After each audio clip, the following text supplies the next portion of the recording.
In this video, I'm going to reveal exactly how to get an 800 plus credit score. If we are meeting for the first time, hi, my name is Baz. I spent the majority of my career in sales and financial services in the automotive industry.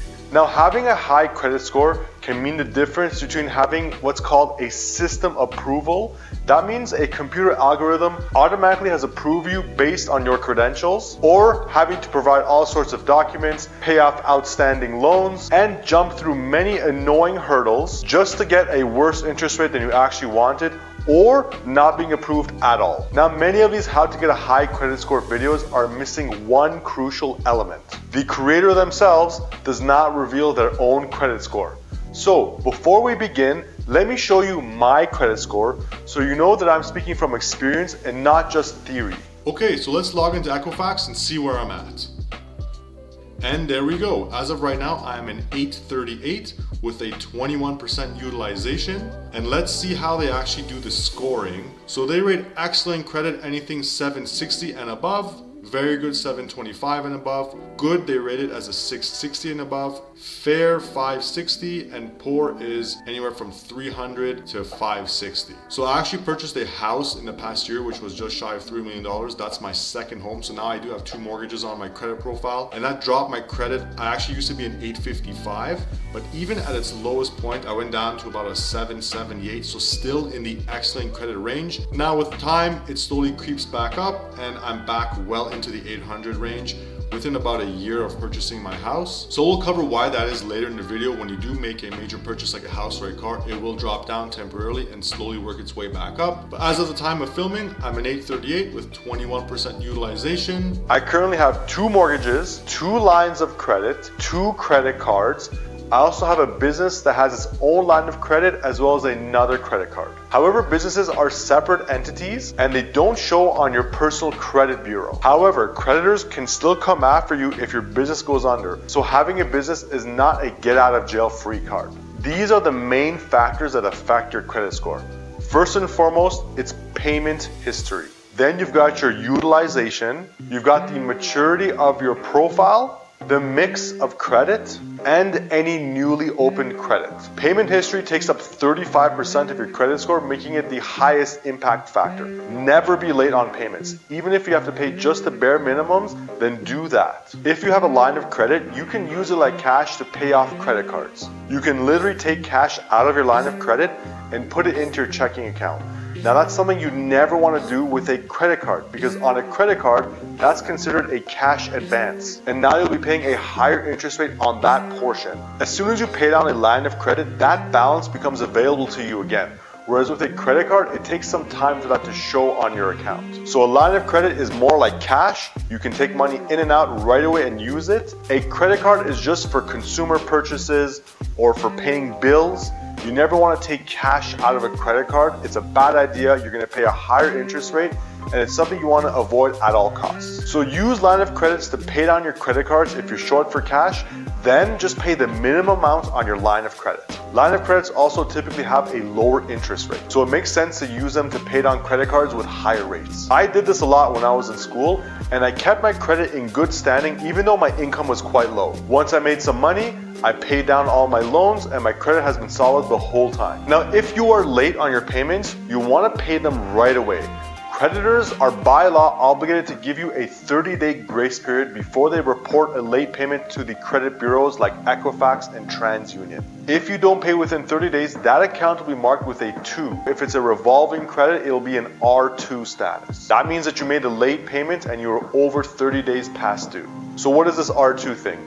Well, each account has a letter and a number attached to it. R means revolving credit, M means a mortgage, I means installment like a car loan, O means open credit like a phone bill or other services that show up on your credit bureau. Seeing R0, M0, I0, or O0 means that that account is too new and they can't assign a number to it yet. It must be an account that was recently opened. If the letter is followed by a 1, like R1, I1, M1, that means that that account is in good standing and all payments have been made on time or within that 30-day grace period. If you do go into that grace period, you're going to be paying some late fees and some other penalties, but you will keep the account in good standing as long as you pay within 30 days. The creditor will not report a late payment and the account will still stay as a 1 status. Over 30 days late, it now becomes a 2, so like an R2 or an I2. 60 days becomes a 3, 90 days becomes a 4, and so on. 7 means you are in a consumer proposal and are working with a debt settlement company to settle that debt. 8 means it's being repossessed, and 9 is now denoted as bad credit,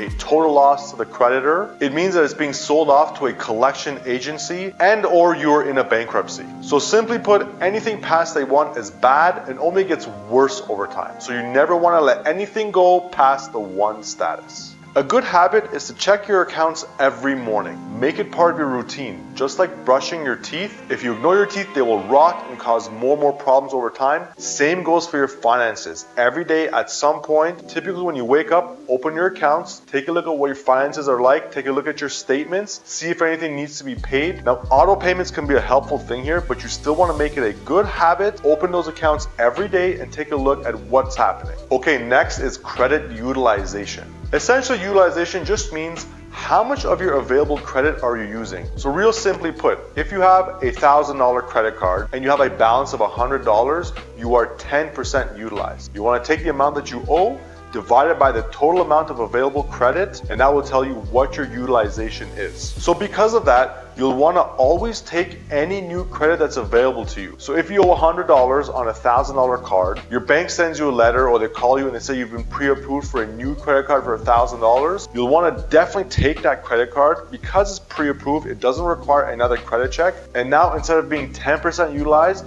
you'll drop down to 5% utilized. So as long as you don't use that new credit, your utilization number drops down lower, and therefore you're going to have a higher credit score over time and you'll have a stronger financial profile. So any new credit that gets offered to you, take it right away. Some people say credit is evil, don't take these pre-approved loans. The thing is, those are the people that have made mistakes with credit. If you understand credit, take it every single time. Don't be one of those people. Instead of ignoring credit and thinking that it's evil, you want to understand it and use it to your advantage. At the end of the day, life is a game. The more you know about how to play the game, the faster you'll advance in this game. And also, you'll never want to close credit because again, if you close a credit account, your utilization will come up. So if you were at that 5% utilization, you owed $100, you had 2 credit cards that were $1,000 each, then all of a sudden you close one of those credit cards, well, you go right back up to 10% utilization, it will drop your credit score down lower. So never close credit. Even if you're pre-approved for a new account and you don't want to use it, you can go ahead and cut up the card, but never close it. Keep it open because it will make your utilization a lower number and that's better for your overall score.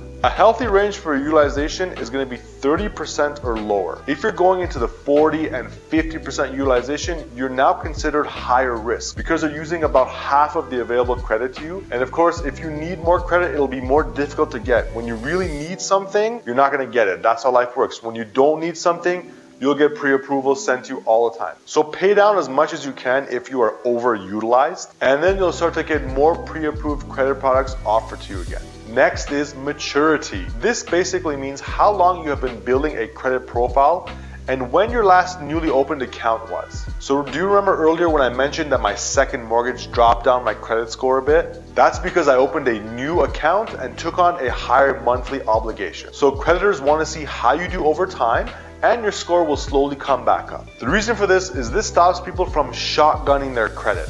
Shotgunning means that you're sending a bunch of applications all over the place and opening a ton of new credit accounts all at once. You don't want to try to open a bunch of new loans in a short period of time. That's viewed as risky by creditors. If you have many accounts with good payment history over a long period of time, Equifax will report you as clean, mature, and thick.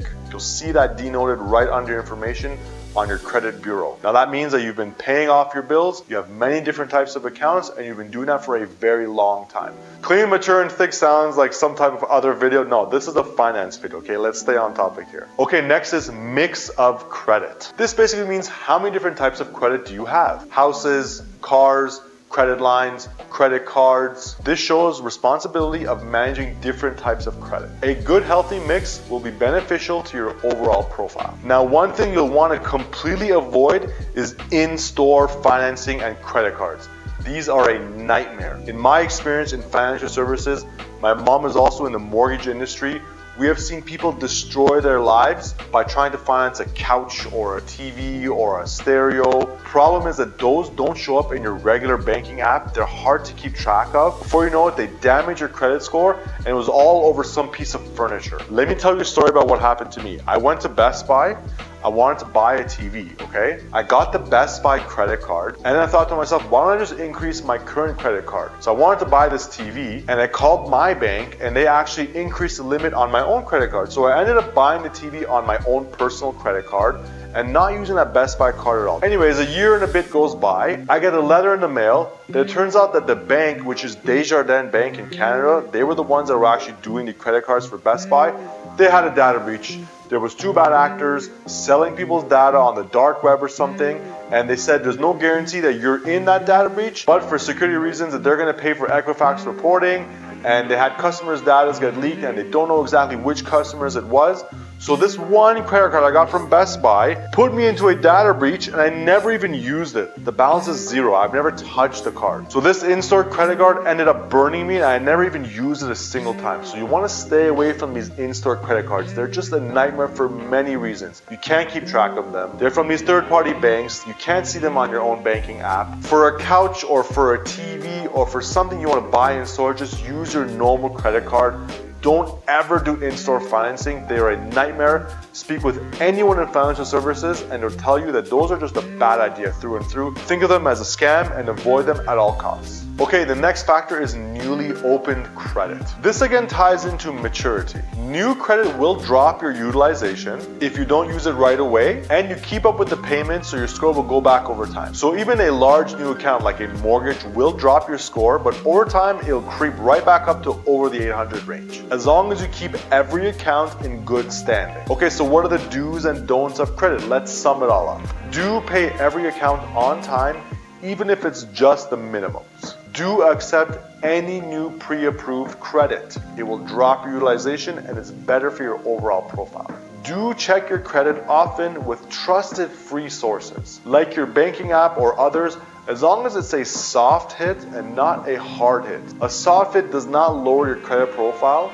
A hard hit is like if you're going to buy a house or you're going to buy a car and the finance manager or the mortgage agent pulls your credit bureau, that's a hard hit. It will drop your score by a few points. Slowly over time, it'll go back up. Again, they're doing that so people don't shotgun their credit and start putting all sorts of applications all over the place. Now, I personally haven't used any of these free credit reporting applications. For now, I actually pay for Equifax reporting directly from Equifax. I know some banks also have free credit reporting in the banking app. So if you have that, that's your best bet. It's going to be a soft hit and you're not paying anything for that. I know there are many free apps out there that do that, but I don't know if I trust putting my data into some third-party app.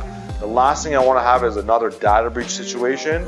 You want to keep all your details as private as possible and keep them secure. So I'll do a little bit more research. If I find some apps that I believe I trust and I think you should be using them, I'll put those in the description at a later time. And what are the don'ts? Don't ever be over 30 days late on any payment. Use your line of credit if you have to. Pay off some credit cards.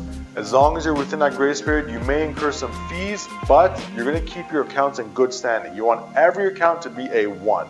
R1, M1, O1, I1. You never want to go over 30 days late on any of your accounts. Minimum payments are fine. You're not going to be paying down principals, but you will keep your credit in good standing. Then you can focus on making some more money and you'll pay off those loans at a later time. Don't ever apply for in-store credit cards like a Best Buy card or a Home Depot card or in-store financing. Just stay away from that altogether. It's a bad idea. It can destroy lives all over some piece of furniture or some electronics.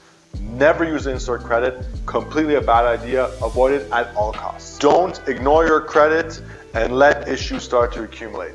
Just like brushing your teeth, the more you keep up with the maintenance, the less chances there are of having any sort of an issue down the line. Don't apply for any new loans without knowing that you have the income to support it. Remember, opening new credit is like borrowing from your future. Anything you're paying right now is you paying for your past self.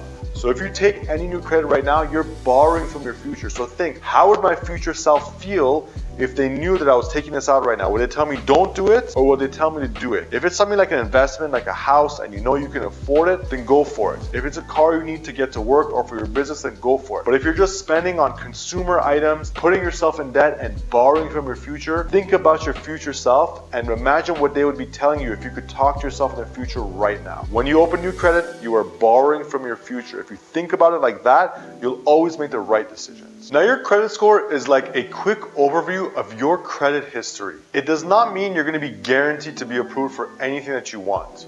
There are more factors that go into it, but the score itself gives creditors just a quick overview before they look deeper into your profile. So this is where things like GDS, TDS, and LTV come in. GDS stands for gross debt to service ratio, TDS is your total debt to service ratio, and your LTV is the loan to value. If you don't understand these terms, you can still be declined even with excellent credit. I'll cover what these mean in a separate video, so get subscribed so you don't miss that one.